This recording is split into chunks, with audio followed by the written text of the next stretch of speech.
이서 2장 1절로 13절에 있는 말씀입니다.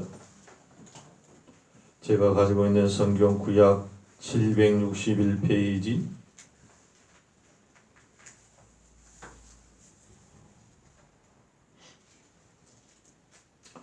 욥기서 2장 1절로 13절에 있는 말씀 봉독합니다.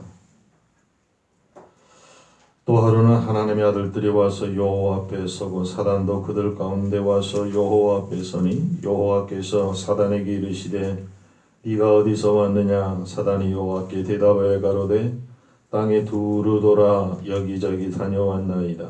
여호와께서 사단에게 이르시되 네가 내 종 욥을 유의하여 보았느냐? 그와 같이 순전하고 정직하여 하나님을 경외하며 악에서 떠난 자가 세상에 없느니라. 네가 나를 격동하여 까닭없이 그를 치게 하였어도 그가 오히려 자기의 순전을 굳게 지켰느니라. 사단이 여호와께 대답하여 가로되 가죽으로 가죽을 바꾸오니 사람이 그 모든 소유물로 자기의 생명을 바꾸올지라. 이제 주의 손을 펴서 그의 뼈와 살을 치소서. 그리하시면 정녕 대면하여 주를 욕하리이다. 여호와께서 사단에게 이르시되 내가 그를 네 손에 붙이노라. 오직 그의 생명은 해하지 말지니라. 사단이 이에 여호와 앞에서 물러가서 욥을 쳐서 그 발바닥에서 정수리까지 약창이 나게 한지라.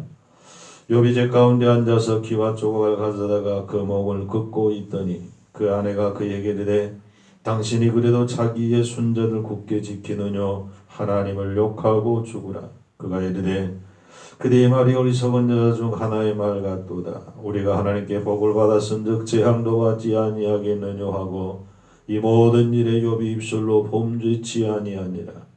때에 욥의 세 친구 세 사람이 그에게 이 모든 재앙이 임하였다 함을 듣고 각각 자기 처소에서부터 이르렀으니 곧 대만 사람 엘리바스와 수아 사람 빌닷과 나하만 사람 소발이라. 그들이 욥을 조문하고 위로하려 하여 상략하고 오더니 눈을 들어 멀리 보매 그 욥인 줄 알기 어렵게 되었으므로 그들이 일제히 소리질러 울며 각각 자기의 겉옷을 짚고 하늘 향하여 티끌을 날려 자기 머리에 뿌리고 7일 7야를 그와 함께 땅에 앉아있으나 욥의 공고함이 심함을 보는 거로 그에게 한 말도 하는 자가 없었더라. 아멘. 오늘도 주신 하나님의 은혜와 평강이 우리 안에 넘쳐나기를 간절히 소원합니다. 참 어렵습니다. 조류들은 조류독감 AI 때문에 고통을 받고 또 돼지나 소들은 구제역이나 아프리카 돼지열병으로 고통을 받고 온 사람들은 코로나19라고 하는 희한한 바이러스로 인해서 팬데믹 상황에 어려움을 겪고 있습니다. 이런 어려운 상황에서 누가 누구를 위로해 줄 수 있을까요? 과연 우리를 누가 위로해 줄 수 있을까요? 사람이 사람을 위로한다. 그 위로가 참 위로가 될 수 있을까?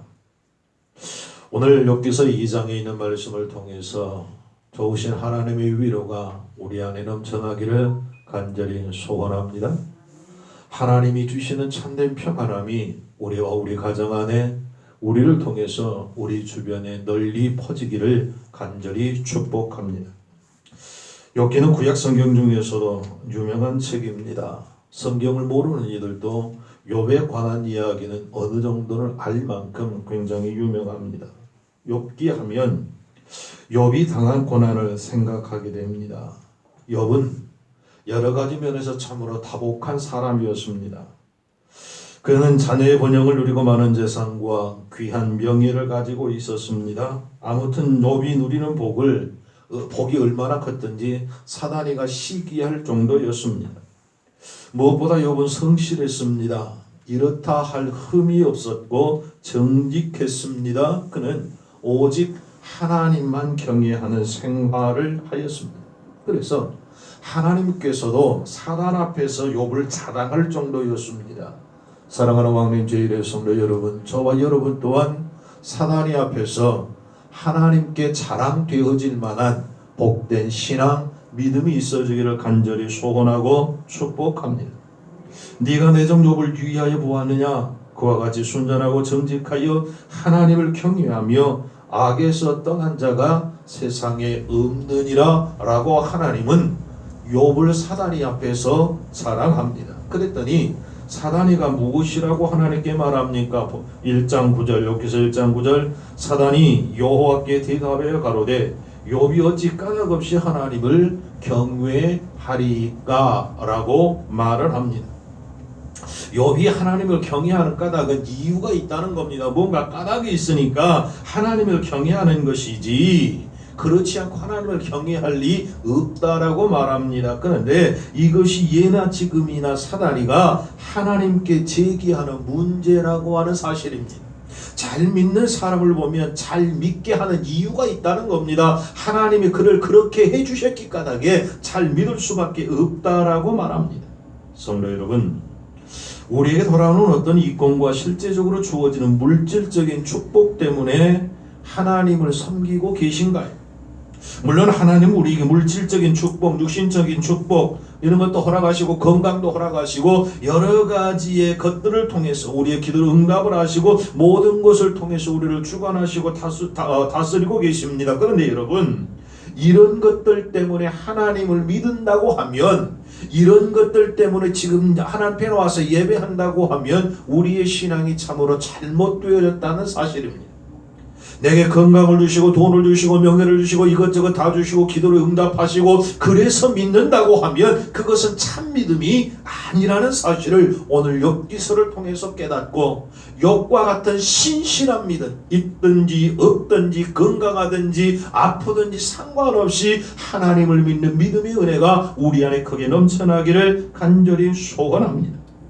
여기에 대해서 욥은 그렇게 말합니다. 하나님의 하나님 되심 때문에 내가 아무 조건이 없어도 내 인생의 소중한 것들이 모두 사라져도 하나님은 나에게 찬양과 예배와 영광을 받으시기 합당하신 분입니다. 하박국서 얘기한 것처럼 모든 것이 다 없을지라도 내가 하나님을 찬양하는 이유는 하나님이 우리의 주인이 되시기 까닭이라는 말입니다. 우리의 영원한 구원자가 되시기 때문인 것을 고백하는 저와 여러분 되기를 소원합니다. 성도 여러분, 하나님의 허락하에 사다니가 욥에게 시험을 하였습니다. 모든 물질을 다 한순간에 빼앗아가 버리고 말았습니다. 이 첫 번 사단의 공격에서 누가 이겼습니까? 욥기서 1장 21절, 욥이 승리의 고백을 합니다. 가로되 내가 못해서 적신이 나와 싸운즉 또한 적신이 그리로 돌아가올지라. 주신 자도 여호와시요 취하신 자도 여호와시오니 여호와의 이름이 찬송받으실지니이다. 아멘입니다. 욥의 입으로 나오는 고백을 통하여 사단에게는 저주가 임하였고 하나님께는 영광이 되었습니다. 사랑하는 성도 여러분, 하나님께서 만들어주신 우리의 좋은 입술로 조동아리 만들지 않기를 간절히 원합니다. 조동아리는 사단이가 좋아하는 것입니다. 그 조동아리로 다른 사람을 아프게 하는 어리석은 자가 아니라 욥과 같이 하나님을 찬송하고 그 찬송을 통하여 사단에게 실패와 저주를 안겨줄 수 있는 믿음의 승리자들 되시기를 주의 이름으로 축복합니다.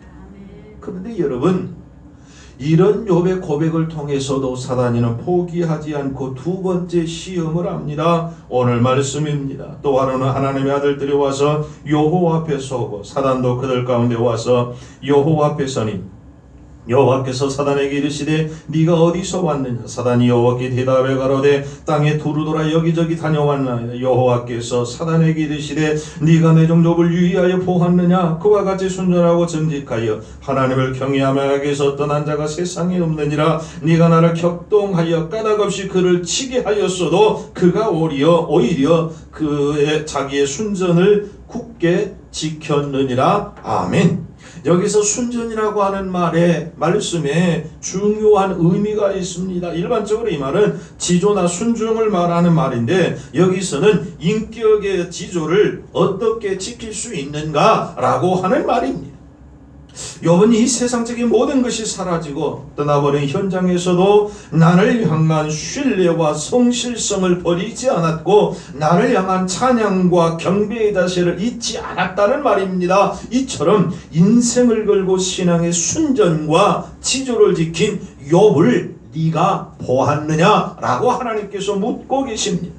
그랬더니 사단이가 무엇이라고 또 대적하는가요? 4절 5절입니다. 사단이 여호와께 대답하여 가로되 가죽으로 가죽을 바꾸오니 사람이 그 모든 소유물로 자기의 생명을 바꾸올지라.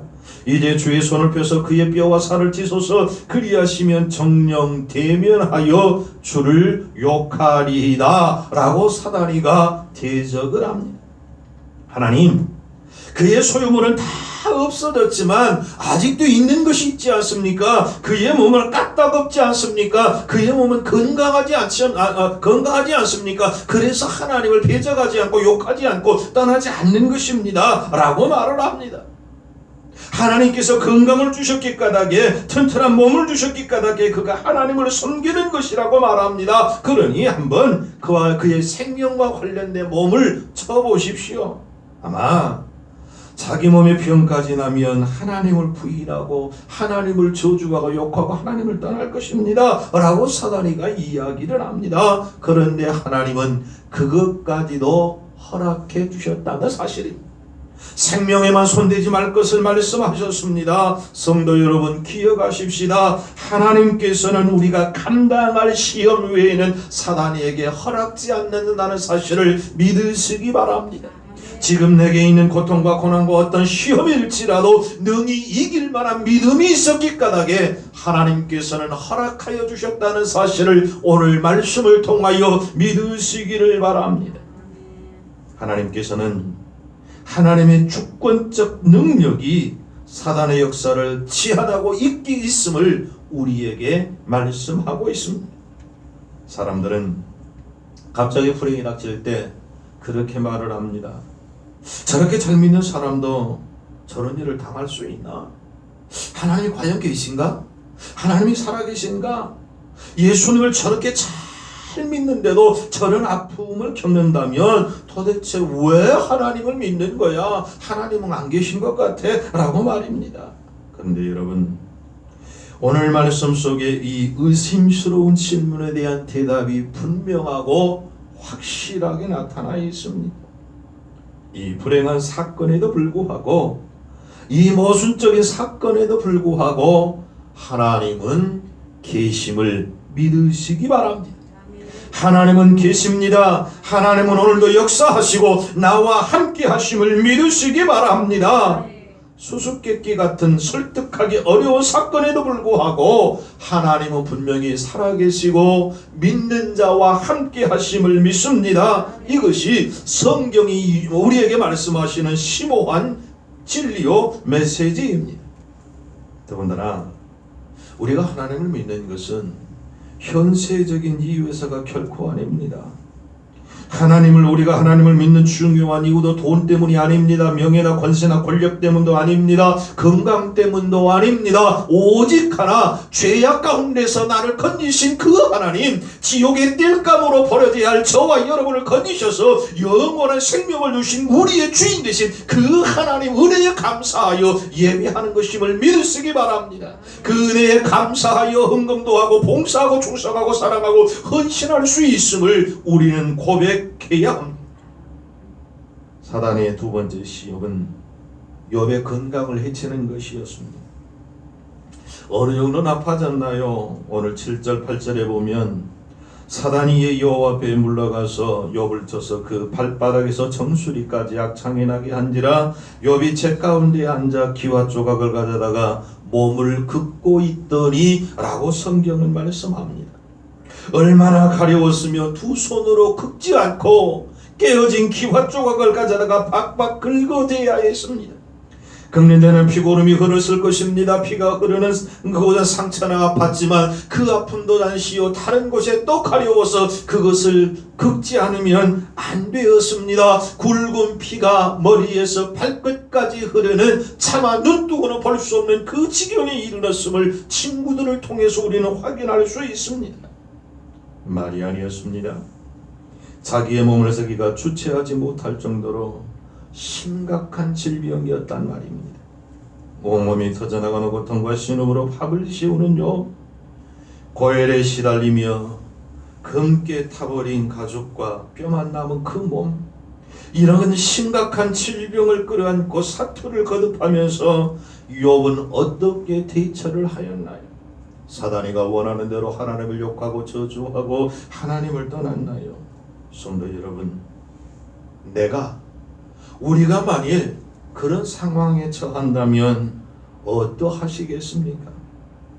재물이 없어지고 건강을 상실해도 하나님을 믿을 만한, 하나님을 신뢰할 만한 충분한 이유가 우리 안에, 내 안에 확신되어지기를 간절히 소원합니다.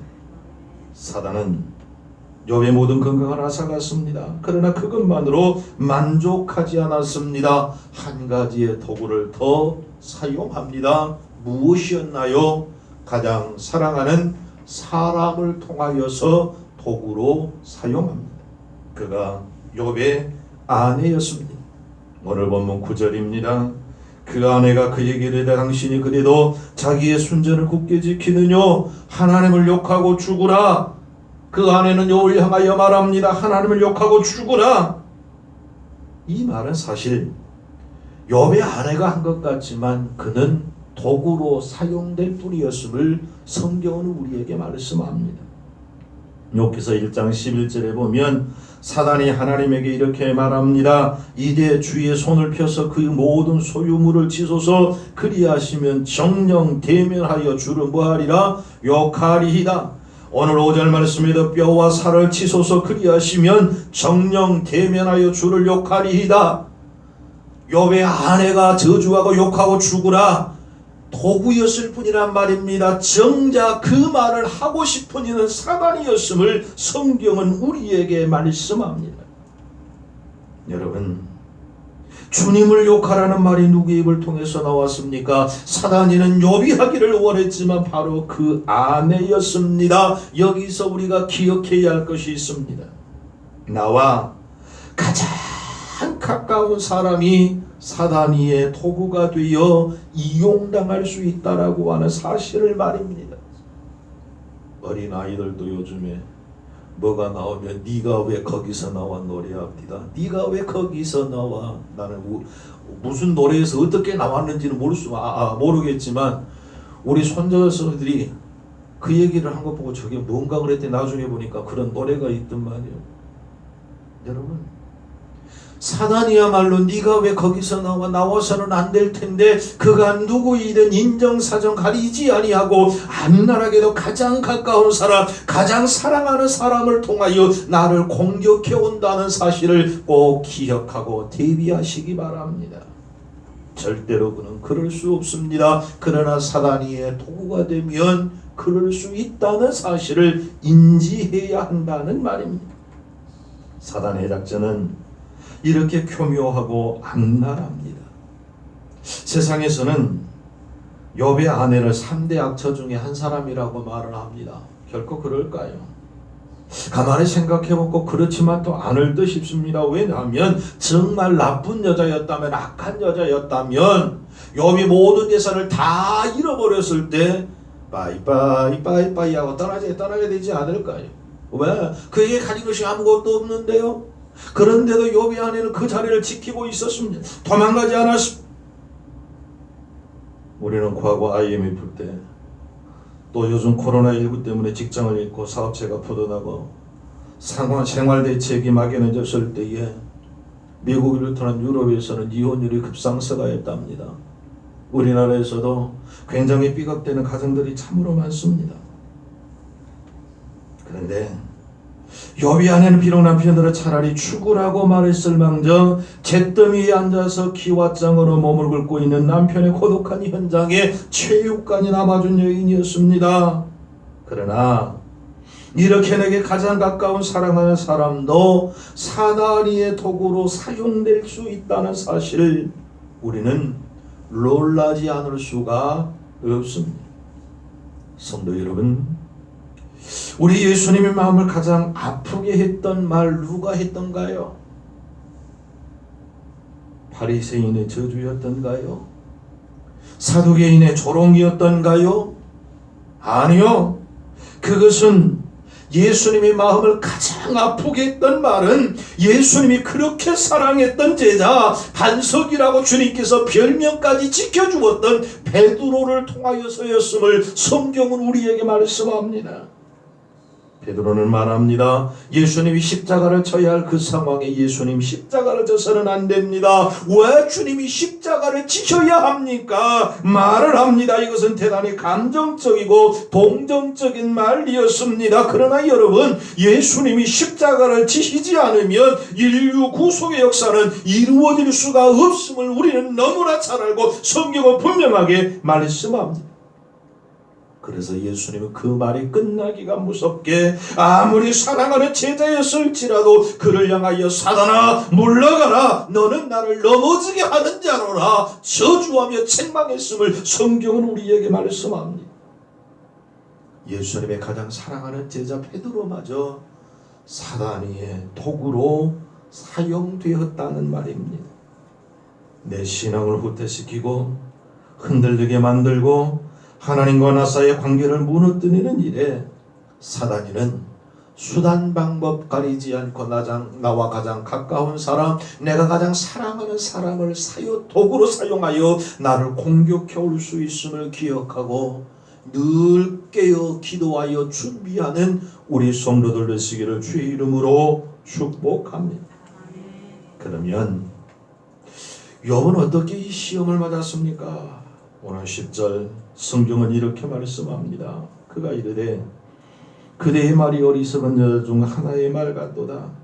우리가 하나님께 복을 받았은즉 재앙도 받지 아니하겠느냐 하고 이 모든 일에 욥이 입술로 범죄치 아니하니라. 아멘. 두 번째 사단이의 시험에서도 욥은 사단이를 철저하게 패배시켰습니다. 성경은 욥이 극한 생활 속에서도 입술로 범죄치 않았다라고 말씀합니다. 사랑하는 성도 여러분, 신앙의 초점과 시선을 항상 하나님께 두는 훈련이 필요합니다.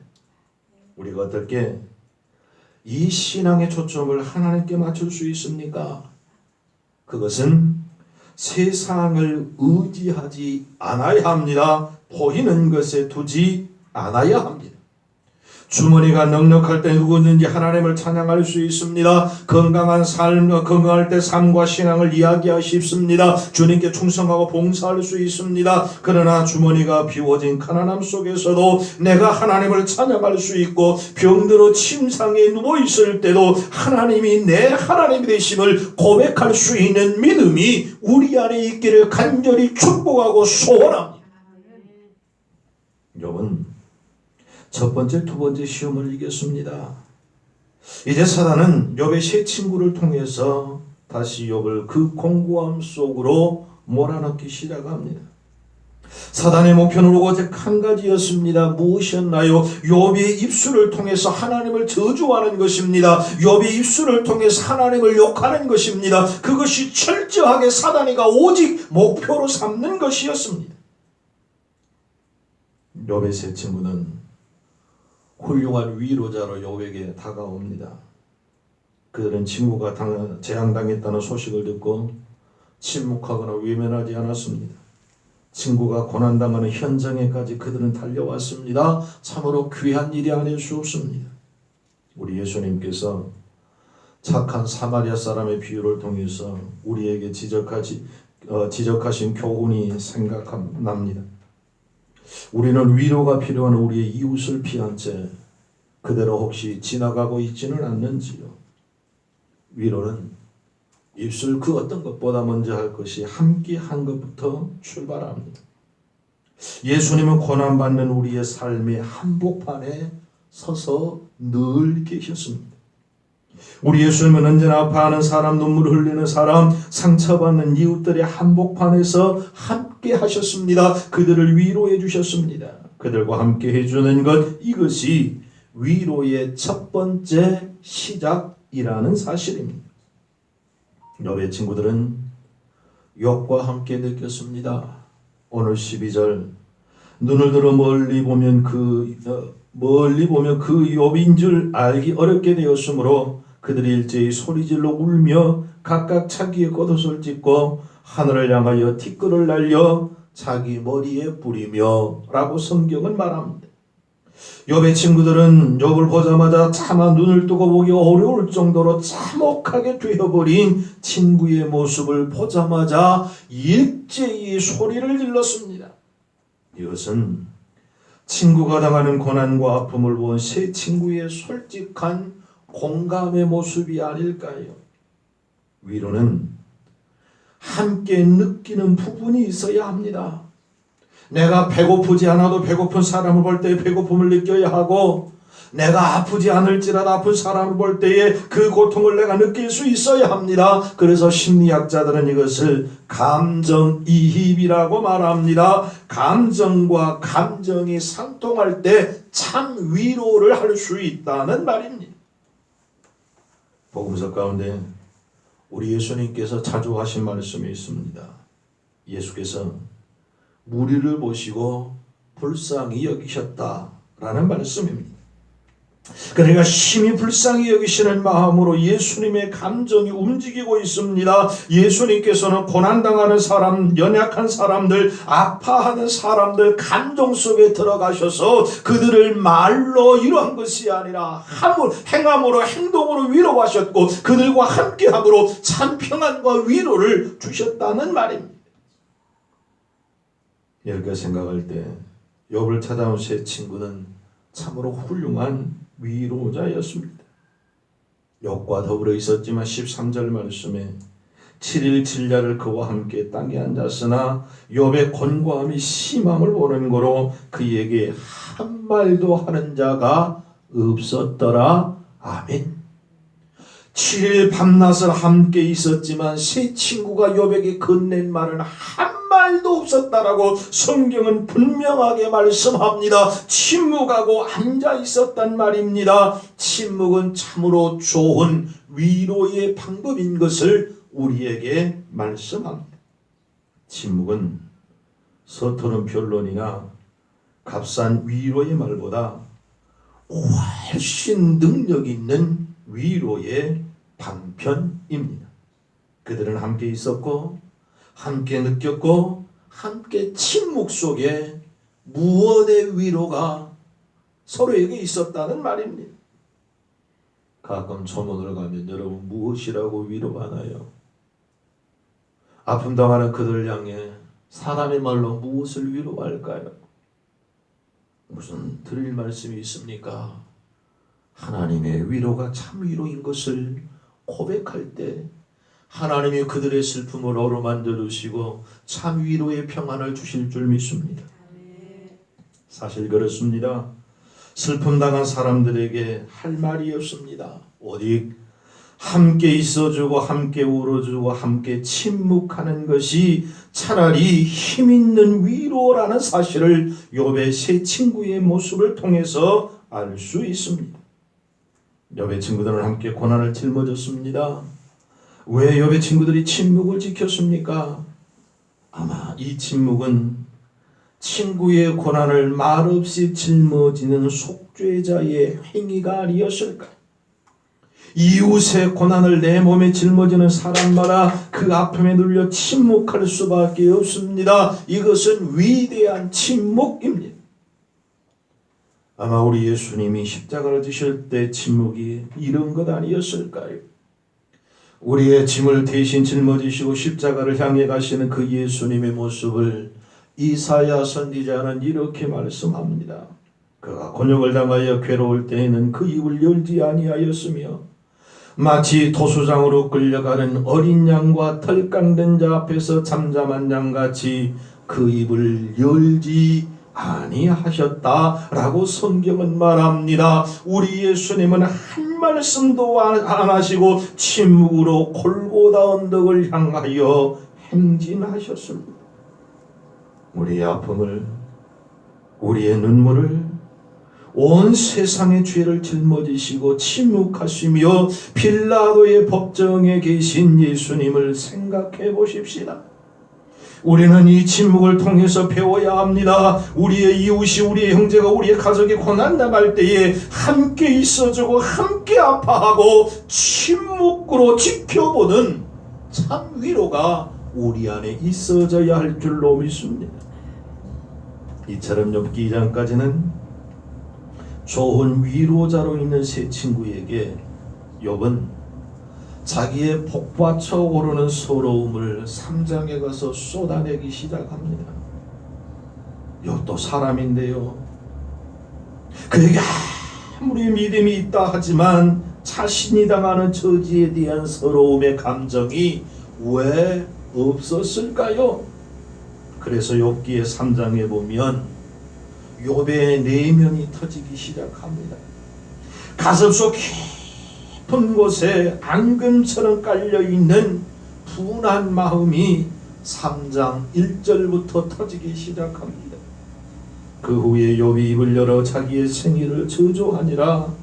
욥이 말을 내어 가로되 나의 낱날이 멸망하였었더라면, 나만을 베었다 하던 그 밤이 그리하였었더라면, 그날이 캄캄하였었더라면, 하나님이 위에서 돌아보지 마셨더라면, 빛도 그날을 비추지 말았더라면, 유한과 사망의 그늘이 그날을 자기 것이라 주장하였었더라면, 구름이 그 위에 덮었었더라면, 낮을 캄캄하게 하는 그것이 그날을 두렵게 하였었더라면, 이라고 자신의 마음속 깊은 곳의 울분을 사랑하는 세 친구들을 향해 토해내기 시작합니다. 차라리 나지 아니하였었다면, 차라리 이 땅에 태어나지 않았더라면 이 고난과 고통을 당하지 않았을 것이라고 하는 삶에 대한 분노와 저주가 욥의 마음속 깊은 곳으로부터 터져나오기를 시작합니다.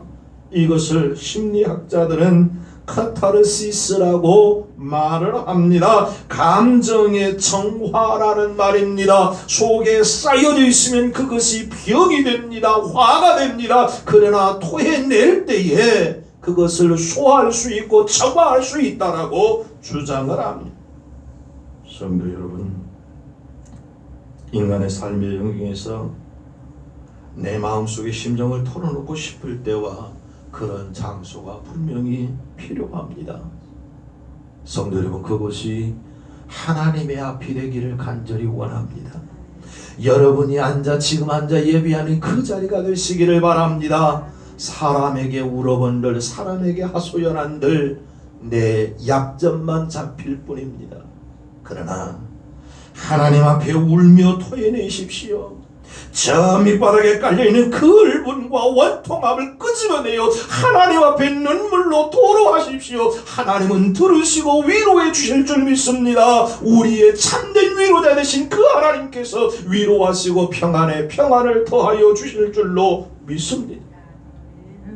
마치 어린아이가 다른 큰아이한테 억울한 일을 당할 때 소리내어 울지도 못하고 숨 한 번 크게 쉬지 못하다가 어머니가, 아버지가 나타나면 달려가서 그 부모님을 끌어안고 울며 그동안에 억울했던 심정을 토해냈던 것처럼 하나님 앞에 나와서 우리의 모든 것을 토해놓을 때에, 그 울분을 토로할 때에 하나님께서는 들으시고 위로해 주실 줄 믿습니다. 지금 우리 주변에 고난당하는 사람이 왜 그렇게 많은지요. 코로나19로 알게 모르게 아파하는 사람, 어제 뉴스에 보니까 집안에서 가족들도 이제는 좀 멀리 떨어져 있으래요. 함께 있지 말고 멀리 떨어져 있으래요. 연말이 되면 모임도 다 취소하고 집에만 있으라는 것도 감사한데 그 집안에서도 서로 떨어져 있으래요. 이 아픔이 어디 있습니까? 사업하시는 분들은 사업, 학생들은 학생들대로, 부자는 부자대로, 없는 사람은 없는 사람대로, 가난한 사람은 가난한 사람대로 모두가 아파합니다. 닭이나 오리는 초리독감 때문에, 소나 돼지는 구제역이나 아프리카 일병 때문에, 사람들은 코로나 때문에 굉장한 어렵고 힘든 상황에 처하여 있습니다. 누가 이런 상황에서 위로해 줄 수 있을까요? 고난당하는 사람에게는 위로가 필요합니다. 성도 여러분, 내가 성경을 좀 안다고 해서 쉽게 그들이 당하는 고난에 대해서 해석하려 하지 않기를 바랍니다. 요즘 유튜브를 보면 해서는 안 될 일들을 행하는 이들이 참 많습니다. 그 판단마저도 참으로 조심스럽게 합니다. 신앙생활한 지가 내가 오래되었다라고 해서 누군가를 향하여 설교하려 하지 마세요. 이 설교가 이 해석이 고난당하는 사람의 마음을 오히려 더 아프게 할 수 있다는 사실을 기억해야 합니다. 그들이 당하는 고난이 죄 때문이라고 쉽게 말하지 마세요. 바로 욥의 세 친구가 사단이가 쳐놓은 이 함정에 걸려들고야 말았습니다. 고난당하는 자와 함께 있어주면 그것이 참 위로가 됩니다. 함께 아무 말 없이 침묵을 지켜주어도 됩니다. 그리고 고난당하는 사람의 눈동자를 바라보세요. 그리고 그들을 위해 기도하세요. 하나님께서 참된 위로가 있기를 말입니다. 고린도후서 1장 4절 5절 우리의 모든 환난 중에서 우리를 위로하사 우리로 하여금 하나님께 받는 위로로서 모든 환난 중에 있는 자들을 능히 위로하게 하시는 이시로다. 그리스도의 고난이 우리에게 넘친 것 같이 우리의 위로도 그리스도로 말미암아 넘치는도다. 할렐루야 아멘입니다. 그리스도의 위로가 참된 위로인 것을 믿으시기를 바랍니다. 누가 나를 위로해 줄 수 있나요? 오직 그리스도 예수밖에 없음을 믿습니다. 우리 가운데 원인을 알 수 없는 환난 당하는 분이 계신가요? 주님께서 위로해 주시기를 바랍니다. 사람은 모르지만 하나님은 아십니다. 말할 수 없는 탄식으로 우리를 위해 기도하시는 그 하나님 앞에 우리의 영혼을 쏟아 놓으세요. 주님이 우리를 위로해 주실 줄로 믿습니다. 참된 위로자 되신 주님의 위로가 우리 안에 늘 함께 하기를 주의 이름으로 축복합니다. 기도하십시다. 어렵고 힘들 때 우리의 참된 위로자가 누구인가 오늘 욥기서를 통해 말씀해 주시니 감사합니다. 참된 위로자 되신 주님, 우리가 어렵고 힘들 때에 붙잡으사 참 위로함이 주가 주시는 참 평안이 우리 안에 가득가득 넘쳐나도록 주여 역사하옵소서. 우리의 참 위로자 되신 예수 그리스도 이름으로 기도하옵나이다. 아멘.